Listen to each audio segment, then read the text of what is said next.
This was captured from a vehicle actually parking up at the time. I certainly haven't seen anything like it. Alice's head goes forward, the door's open, and she said her goodbyes.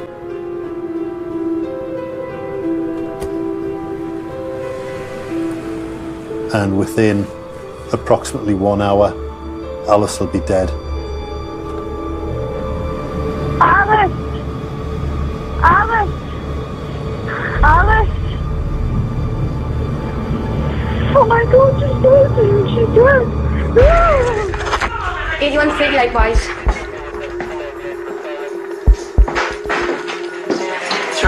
Yeah. On the evening of October 12, 2016, 24-year-old Alice Ruggles is discovered by her flatmate at home in Gateshead. She has suffered a serious wound to her neck. At 7:30 p.m., Alice is pronounced dead. The homicide squad is immediately notified. Hi Phil, Lisa, can you speak? Yeah, go ahead. We've got a job in at Gateshead. The murder squad has to move fast. The decisions made in the first hour of a homicide investigation, when the evidence is fresh and uncontaminated, can make or break a case. The police murder manual calls this the golden hour.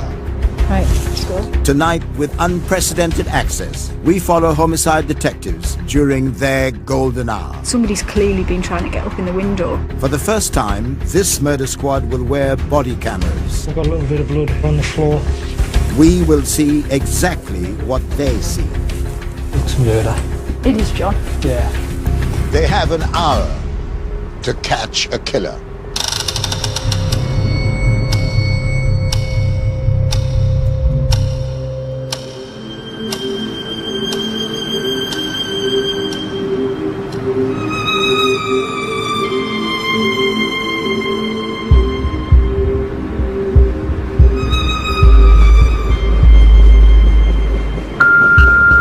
Police emergency. Go ahead, caller.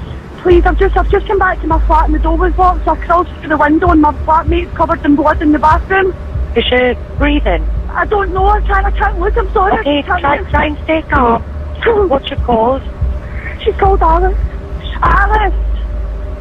Alice! Alice! Oh my God, she's dead! She's dead!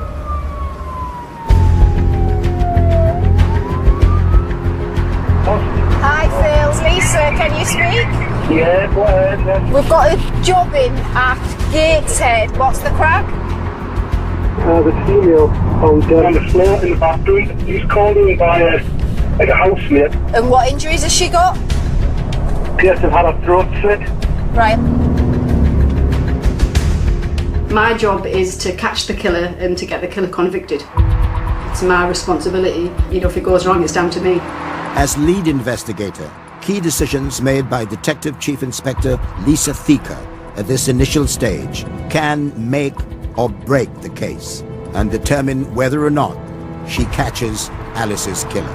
Getting evidence in the golden hour is vital. It's fresh, it's not contaminated, and it might not be there very long. So it's really important that we do things quick. DCI Thieker's golden hour starts now. In terms of the actual scene, are the premises secure? By 24/7 supervision, in accordance set, out accordance set. Okay. From this point on, no one will enter the murder scene until Thieker arrives. Where's my offender? That's a real priority for me. There are a number of things that's going through my head, and I'm thinking around kind of the victim in this case, kind of Alice. She's a scene, she needs to be preserved, as does the flat that she's in. The victim's dropped off at a home address about 5:15. Today? With a witness died, yeah. Seize both of their clothing in the first instance and just get their initial account. What they're saying is we need to verify, see if we can fast time find out if his account of leaving work and dropping her off ties in. Yeah.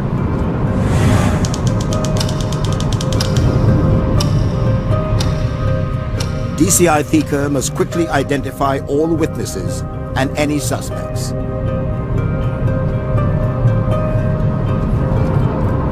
I was told there was some history between her and her ex.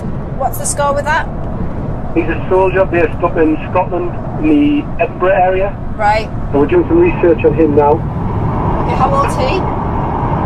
I believe in his 20s. Right, okay. What I would like to know is, in relation to the ex and the army, is he there, or is he AWOL, is he on his toes, is he not there? Reg details as well are run through ANPR initially if he has been down. That's an action letter now.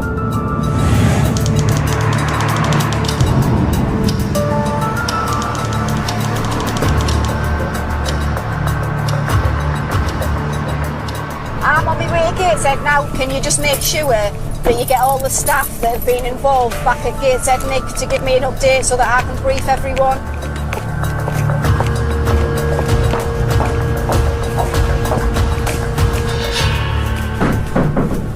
Oh, John's here. Evening, God. We've got a room full. All the key players here. You look a bit sweaty, Alan. Right, who wants to start? First of all, tell us what she's called. Alice Ruggles, I think, is the name. Right, go on. Fire away. You want to know as much information as you can. And I need to understand my victim. Could you tell me a little about Alice? What kind of a girl was she? She was kind, she was funny, she always had a smile. Say when? She had this amazing mischievous sense of humour. She was the sort of person that, if she came into the room, she'd kind of make you happy. Go, Alice! She turned into such a lovely adult. The worst thing is when I go home at the end of the day, she always used to be waiting for me. And sometimes it's really hard to get to my car because I can sort of see her standing next to it. That's probably the hardest thing for me in an investigation. Because you think that could have been my sister.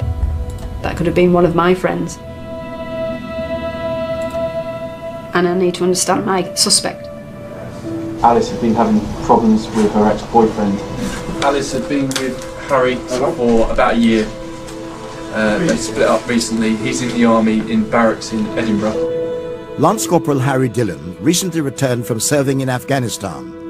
He dated as she ended the relationship. At this stage, he is a suspect, needs to be located and arrested, so I need you to do that quick time. Billy, you do everything very quick, don't you? Yeah. Yes.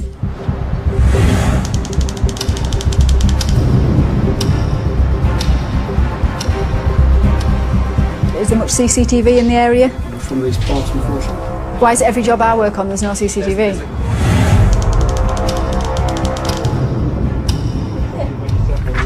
Do we phone details or like that? No. Can we get them from them?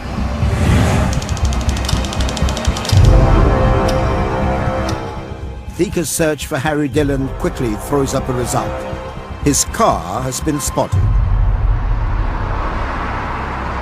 Dillon was last seen leaving camp at 12 o'clock this morning. 2:30 this afternoon, he's on the A1 in Scotland. There's an ANPR hit at a place in Scotland, and that hit in 2020. It's south of Edinburgh. It's on the A68, which would be the natural route from Newcastle leaving back to Edinburgh.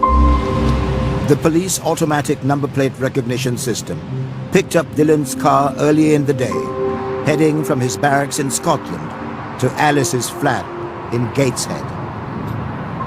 He's left there at 12 o'clock. We need to know where he's been, clearly where he is now, where his car is, and we need to locate him. That's the priority. Stand by. Secondly, in terms of our two witnesses, I just want to be comfortable and confident that actually what they're saying is the truth. Alice's flatmate Maxine McGill called 999 when she found her friend's body. Thika wants to question McGill, and the last person to see Alice alive, her Sky Television colleague, Paul Lynch.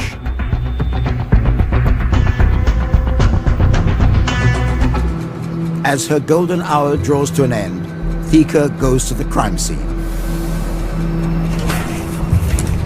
She has instructed her officers to interview McGill and Lynch. There were two witnesses. I'm keen to find out actually what their accounts are. I think it's quite easy to go down a certain path and focus your attention, I guess, on a certain person. I just want to kind of get a clear picture in my mind that what I'm being told is actually the truth. Alice's body is still in the flat. At this moment in time, she's obviously in there with apparent slit throat. I guess priority for me is I've got an outstanding offender. I've got a suspect, who hasn't been located yet, but so any fast track opportunities to identify who the offender is. Yeah, we'll make an assessment first before we decide how we're going to go about things. Yeah. Happy? Yep. Right, let's go. So we'll go. Hi. Hiya.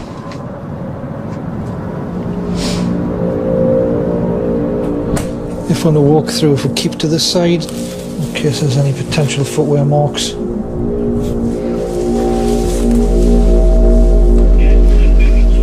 We'll step across onto the mat. So there's a bedroom there. Substantial lock on the back door. It is, isn't it? So, lock on the front door. Yeah. That locked. Yeah. Yeah. Alice's flatmate Maxine couldn't get in through the front door, had gone round the back, climbed over a fence and then climbed through a window. And she's saying she's coming through that window. I mean, It's quite a feat the to climb window, through. yeah. Up and through that window. How would you get up there? With difficulty. There's several very large footwear marks. On the sofa? There. And also there. Look quite big, don't they? Yeah. Has she got confused, traumatised, or is there something more to it?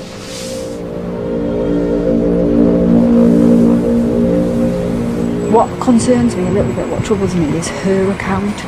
Somebody's clearly been trying to get up in the window. I'm just not comfortable. I don't know what she looks like or what her stature is, but it would be quite difficult. On the couch there's some footwear marks and they look quite big. So can you seize her footwear, take a picture? I just want to bottom that side of it.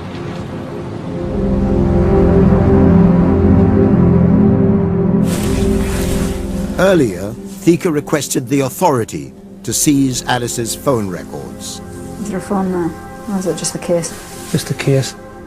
At the crime scene, she discovers that the phone itself is missing. If Thika can find the phone, it may lead to the killer. And a bit of blood there, but...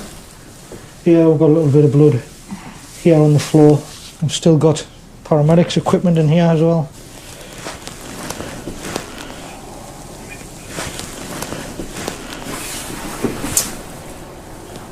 She's lying on her back in the bathroom with a very large hole in her neck. The bathroom's completely awash with blood. It was most definitely a murder scene. She had suffered horrific injuries to her neck. There was no other explanation for those injuries and the amount of blood there. There's no way I don't think something like that could be self-inflicted. Right, it's murder. It is, John. Yeah.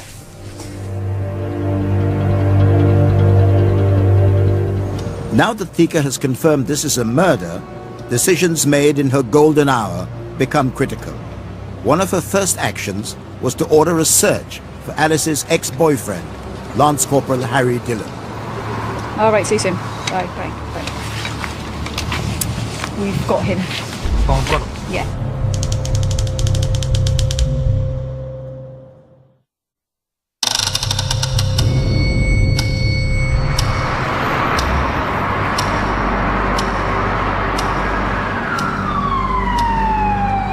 Detective Chief Inspector Lisa Thika's investigation into the brutal murder of Alice Ruggles is gathering momentum. Her golden hour is now over. Crucially, the decisions she made earlier will determine whether or not she'll catch Alice's killer. Thika has identified the victim's ex-boyfriend, Tremont Harry Dillon, as a suspect. And now a chilling discovery has come to light. Open them and see what she said when she's rang the police before. Just 11 days before her murder, Alice had made a call to police. Evening, Northumbria Police. Hi there. I just need a bit of advice, really, more than anything. So I split up with my boyfriend about 3 months ago. Since then, I know that he's hacked into my Facebook and also my phone. And then tonight, I had a knock at my door, and there was no one there. And then it happened again 2 or 3 times. And he's left some flowers and chocolates on the outside windowsill, and I'm concerned. My friends have been telling me to call the police. I've been putting it off, but I just feel a bit shaken up tonight. What's he called? Harry Dillon.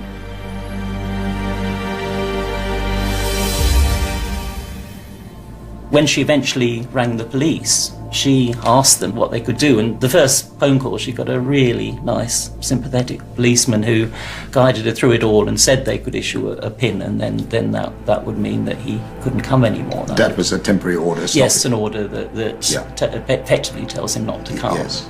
All she wanted was for him to leave her alone and to move on. Thika now suspects that Dillon didn't move on. Just over 30 minutes into her golden hour, she'd instructed officers to find him.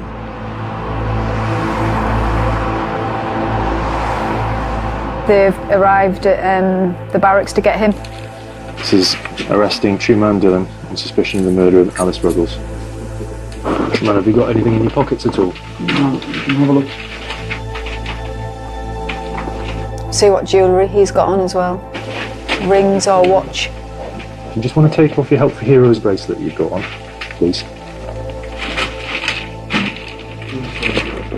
Is there anything we need to do urgently forensic-wise? Other than the fingerprints, I think it's going to be swabs or nail scrapings. Because of what you've been arrested for, you won't be allowed to wash your hands, and I'm going to need to ask you to put your hands in this bag, all right? And then this bag will get sealed around your hand, okay?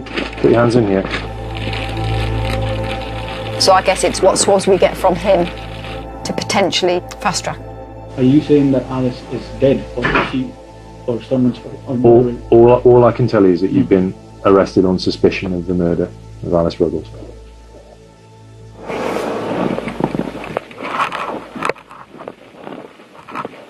How long will it take from there to Forth Bank's 2.5 hours? Will you just make sure that when they are maybe an hour away that they just give us a ring, just so that we can be ready in custody?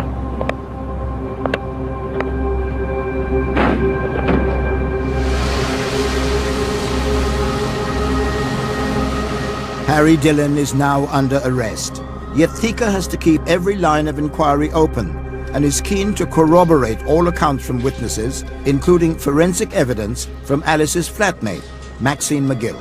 The phones from the witnesses are getting downloaded with the intention of making sure there's no usage on Maxine's phone. Have we got her shoes? They get my footwear, they are imaging it, top and pattern on the bottom. Full clothing's getting seized, hand swabs is being Yeah, thrown. so where's her car? Don't know. We need to find out where her car is, just in case.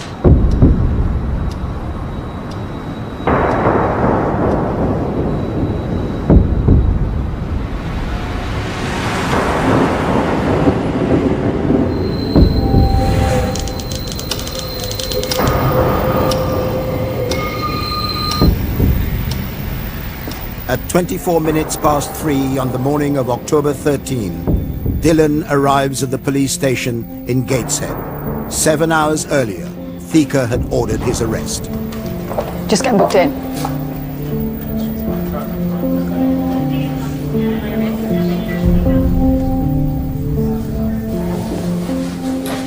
Hello. So your surname is spelled Delta Hotel, India, Lima, Lima, Oscar, November. You're left or right-handed? Right. Arrested for? Suspicion of murder. Location of arrest? That is the guard room at Glencourse Barracks, Penicuik. I want to assess Harry. It's best to do that face to face, but also I'm looking to see what physical evidence is on Harry. Can you just have a look at your wrists, please? Right, okay, and then just looking at you've got a bit of 2 scratches here. Right. He had a couple of scratches on the left side of his cheek. He had a scratch down the right side of his neck. All indicative of a recent struggle. I'm going to ask you to consent to us obtaining what we call a non-intimate sample, okay? That is nail scrapings and clippings. Harry himself is potentially a crime scene, so there was a number of things that I wanted taken from him forensically. Blood, swabs from the injuries to his face. We've seized the clothing that he had on, and obviously his jewellery as well, to see if we could get any of Alice's blood on any of that. As a help to Hero's wristband. Right. Quite often, suspects will wash their hands, they'll think that there won't be any blood or other traces on the jewellery. So that is one of the first areas that I would think about. Arrested at 23:59. He was perfectly calm and compliant when we got there. He's looked at me in a rather sort of surprised expression on his face when I've actually arrested him on suspicion of murder of Alice Ruggles. We've seized clothing, blood, fingernail scrapings, DNA, swabs from the injuries that he's got as well.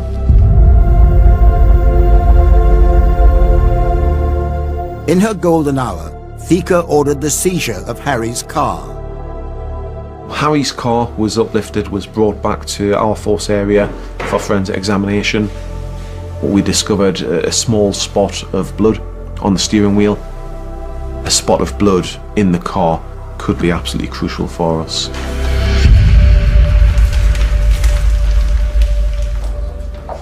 Thika has a suspect, but no concrete evidence against him.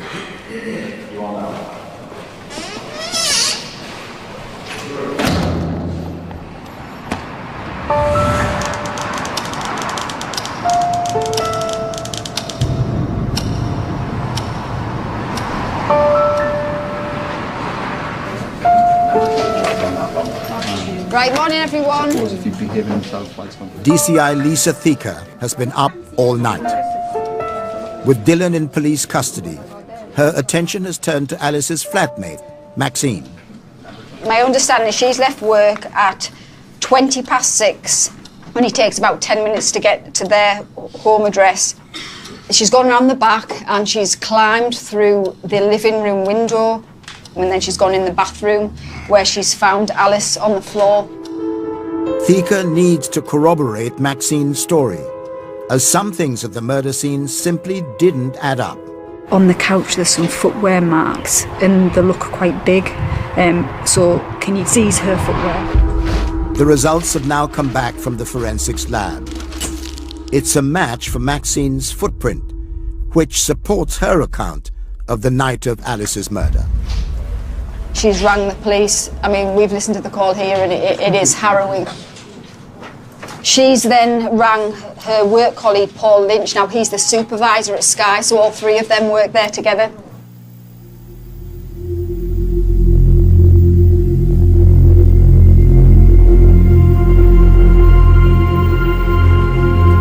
On the evening of the murder, Alice's colleague Paul Lynch left work with her at 5:15. He gave her a lift home and says that he dropped her off at her flat at around 5:30. During the golden hour, Thika requested a search for CCTV footage, and finally, that order yields a result. It's pretty much one-off footage. I certainly haven't seen anything like it. It's from a video camera installed to a car, parked up just a couple of doors away from where Alice lives. It really is a find. It's the first time, certainly in over 10 years, I've ever had a dash cam. What you actually see is Paul Lynch driving this white vehicle here. He works with Alice and he parks up and he talks to Alice for about a minute or so. Alice's head goes forward, the doors open, and she said her goodbyes to Paul Lynch, and that time's at 17:31.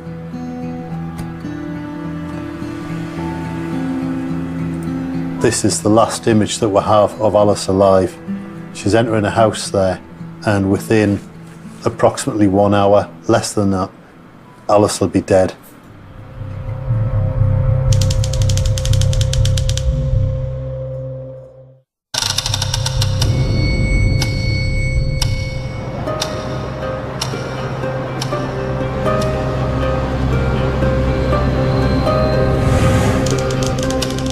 Serving Army officer Harry Dillon is now the sole suspect in the investigation of Alice Ruggles' murder. Detective Chief Inspector Lisa Thieker can only hold him until 3 a.m. unless she has enough evidence to charge. Immense pressure. What time is it now? 9? I would be feeling a little bit better if I had my forensic results back this morning or the latest early afternoon. While she waits for results from the forensics lab, Thieker's team prepares to interview Dillon. The aim initially is to get him as relaxed as we can, get him to talk, and it's just getting him to give us as much detail. We need to look for those provable lies. Beth and Norman are a good team. They're experienced interviewers. I picked Norman because he looks quite mean, actually. He's not, he's actually a lovely fella, but he's very good, he's thoughtful, attention to details, spot on. Beth, she looks kind of like she's very glamorous, she's lovely, but she's fierce. Detective Sergeant Joanne Brooks is Thieker's interview supervisor. Her job, to monitor the questions and Dillon's answers.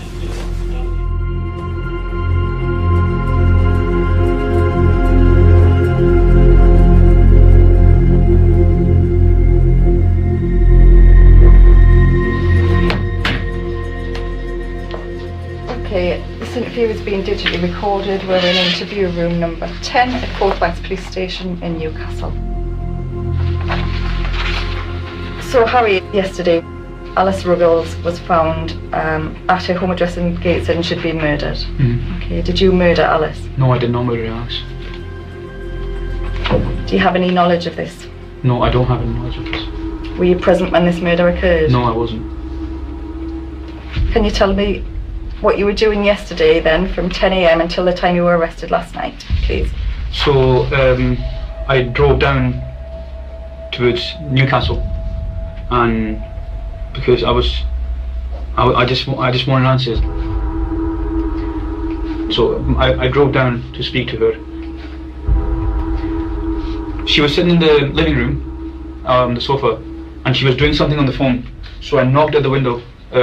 And her first reply was like, whoa, whoa, whoa, like she was like, what the hell are you doing here, like that kind of reply. So it's a bare window that she's looking through and she sees you. Yeah.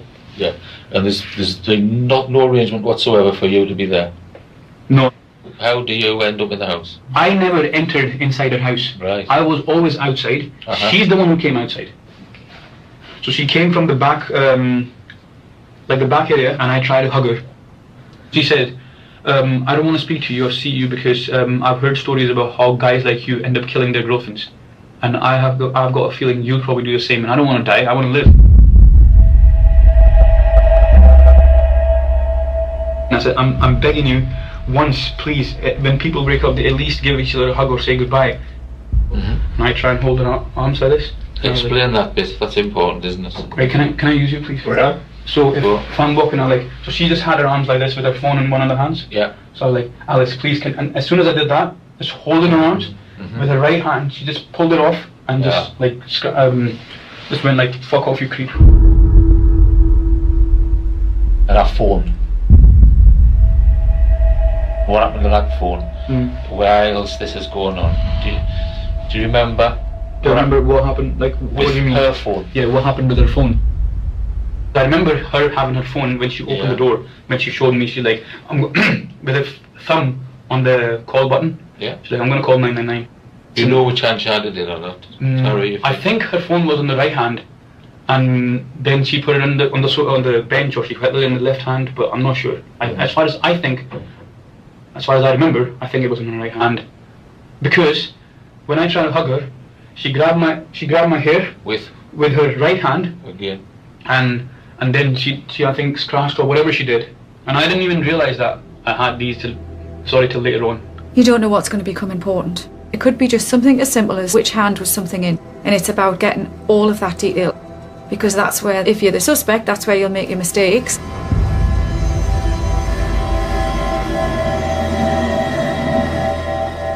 He's given a lot of detail. I think the only one last thing out of him was the grabbing the hands with the phone in his hand. Yeah. And I He thought, went left to right, didn't he? it's because as soon as you went like that, I thought, that would have been clever with the phone in your hand. I think he took the phone, do you? Yeah. So I think he's nabbed him. He's denying killing Alice. He's putting himself at the scene, but he's not saying that he's gone into the flat. Harry Dillon is a suspect, but actually, I don't have a great deal of evidence at this point. Have you found anything? Quite a bit on the top there, but whether or not that's blood or makeup, it's a bit hard to say, isn't it? Thika calls a meeting of her forensics team.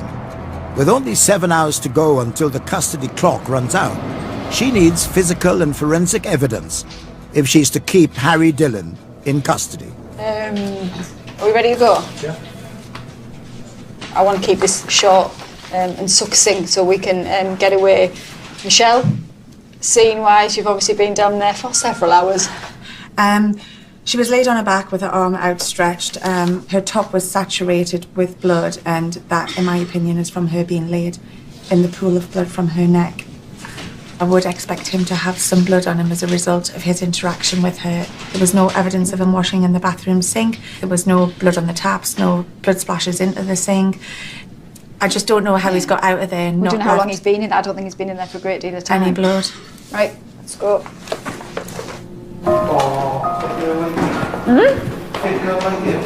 It frustrates me because I haven't located a weapon. I don't know where Alice's phone is, and time's kind of ticking away. But now a decision Thika made in her golden hour may be about to bear fruit. The arresting officers handed over 2 bracelets that they'd seized from Harry Dillon. One was a Help for Heroes bracelet. I planned straight away to get them sent to the lab to see whether we would have any of Alice's blood on them.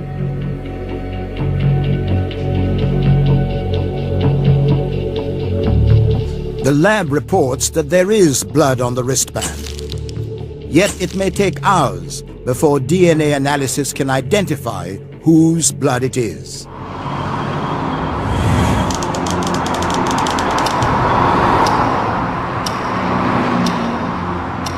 Harry Dillon has now been in custody for 24 hours, so he needs to be charged or released. However, worried that she could be releasing a murderer back into the community, Thika has secured a 12-hour extension to gather more evidence to present her case. I've got to be able to pull together enough circumstantial evidence to show that he is the killer.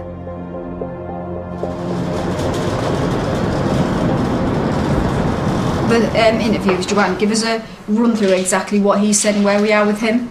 He's adamant he hasn't got in the house at all, and then as he's leaving, he's adamant she had her phone in her right hand then, so he's negating the fact that he's took the phone away. He then says he gets in the car and he goes the same route out of Gateshead onto the A1 slightly, and then he comes off and goes past the airport. During her initial golden hour, Thika obtained authority to seize Alice's phone records and asked Detective Constable Steve Speck to analyze CCTV footage from the moment Paul Lynch dropped Alice home. 2 key decisions. Right, see if I'm going to come to you around the CCTV. And now we see Alice arrive. So this is Paul dropping her off. Yeah.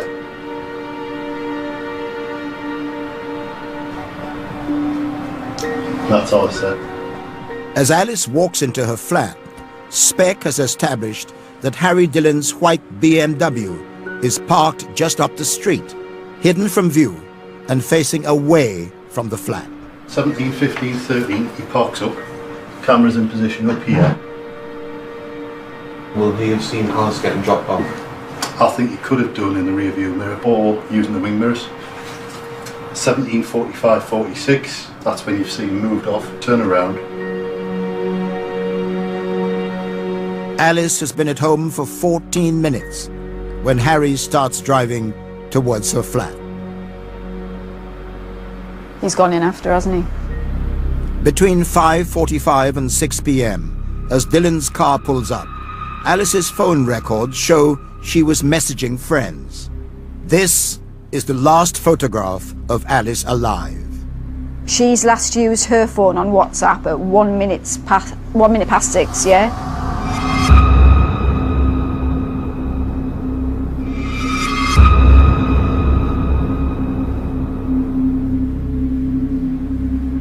I know she's alive then, I know she's alive when she sent that message.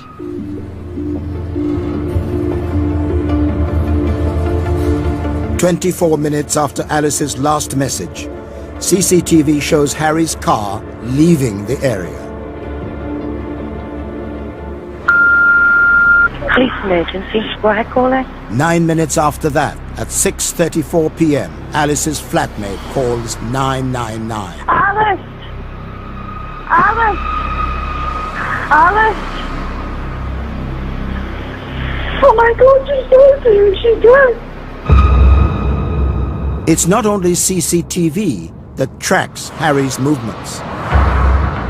Her phone connected to a mast off East Denton at 17:27.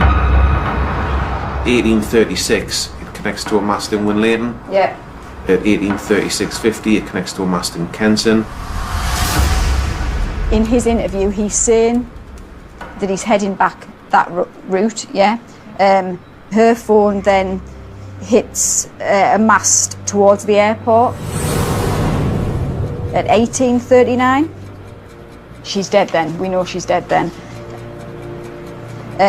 He's got her phone, hasn't he? He's got her phone in the car. Killer blow is the phone, which actually is excellent for us because it should be sitting back in Gateshead. Of course it should, of course it should. That phone is just his lie.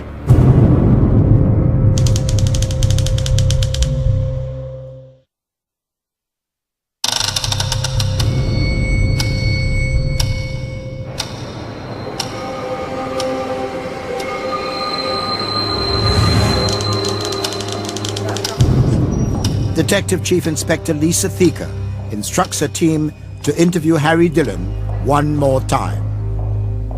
This is the big interview. This is to give him the opportunity to tell us what's happened, but also to let him know the evidence that we've got.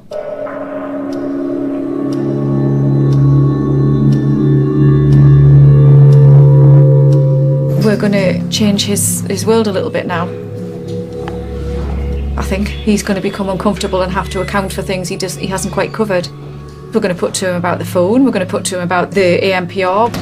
So he's going to be asked to account for all of that. We have these provable lies which we're now going to challenge him on.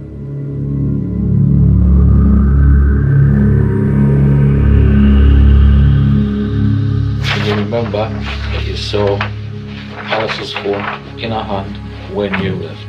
Yep. Yeah. You don't want to change your mind, do you? No. Before we show you this? Well, it was because I'm going to show you something that will suggest otherwise. It was so. Can I speak to my solicitor first, and then I'll speak to you? Yeah. If that's okay. We'll pause the interview. It is 1:34 p.m.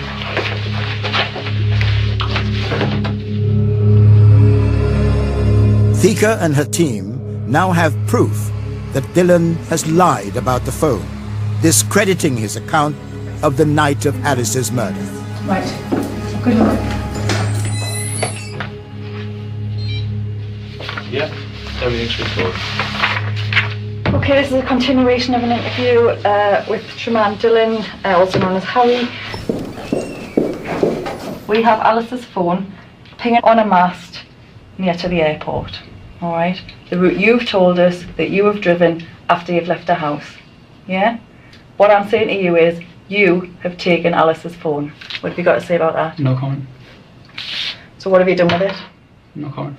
The minute the questions get hard and we can prove you've been lying, you start saying no comment. Why? No comment. Unfortunately, we've seen photographs of Alice. We know exactly what you did.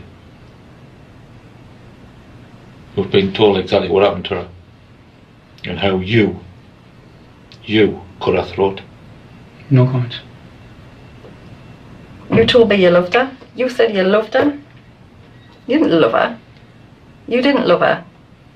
You thought if you can't have her, no one else can have her. That's exactly what you thought. No comment. Why are you no commenting now? Because you're guilty. No comment. Right, we'll wind it up now. 1 minute past 2.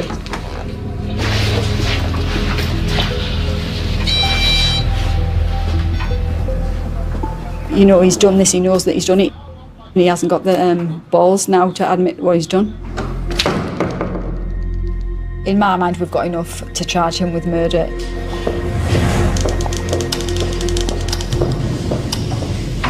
Darling, if you could just stand here and look.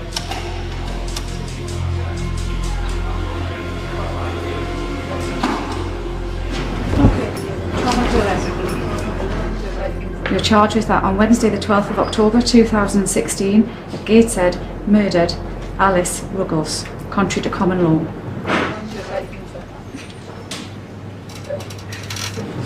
Do you have any reply to that charge? No reply? Okay, this way.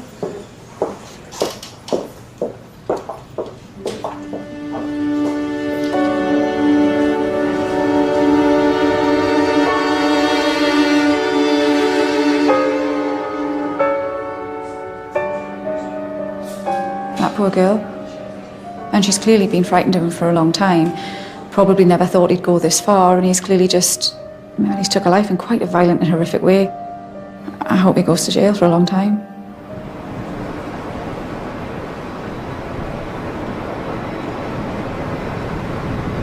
Right, I take it we are all aware of the good news and that he got charged with, I think we had 7 minutes left on the clock.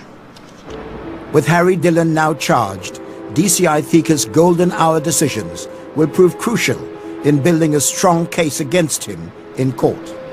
One of the main reasons that I go to the scene straight away is to make an assessment, see if there's any fast-track forensic opportunities to put our suspect in the scene. The results of the forensic tests Thika ordered in her golden hour are now back. A positive test for Alice's blood will prove Dillon's guilt beyond all reasonable doubt. I was hopeful that we were going to get the result from the Help for Heroes band. I was told we would have it for 6 o'clock. We've got that result. That's positive. So we have got her DNA on that, which is fantastic. With the wristband a positive match, Thika's focus turns to Dillon's car. Car as well is really important, you know, it's potential evidence in the car, blood, so it's really important that we do things quick to capture that evidence. This is the final piece of the puzzle. DNA from blood in Harry Dillon's car is also Alice's. It appears that Thika's golden hour decisions have paid off. I can piece together what actually has happened. Without doubt, he has stalked Alice. She probably did love him once. So I think this is the one she was trying on. But something's happened where she hasn't wanted to continue in that relationship. And he hasn't been able to accept that. In my mind, she's been in the bathroom. He's approached her from behind and he's slit her throat. And he's known what he's been doing. But you can't believe what he says. He's denying murdering Alice. And he killed her.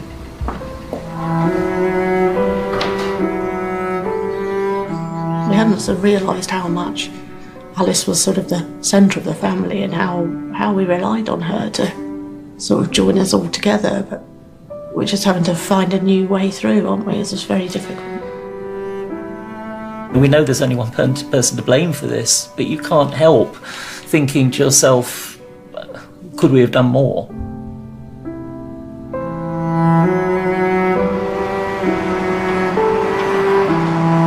In April 2017, Lance Corporal Harry Dillon went on trial for the murder of Alice Ruggles.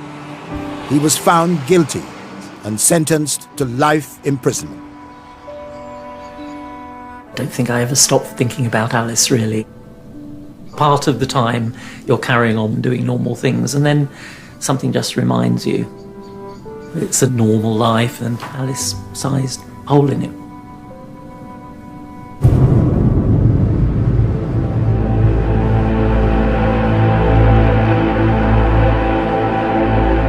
There's no worse crime than taking somebody's life. I can't think about the family and the effect that it has on the family when I'm doing my job in those initial stages, but it becomes very real when I meet them and you see their pain, you see their anger, and you feel those emotions. That's the hardest part for me.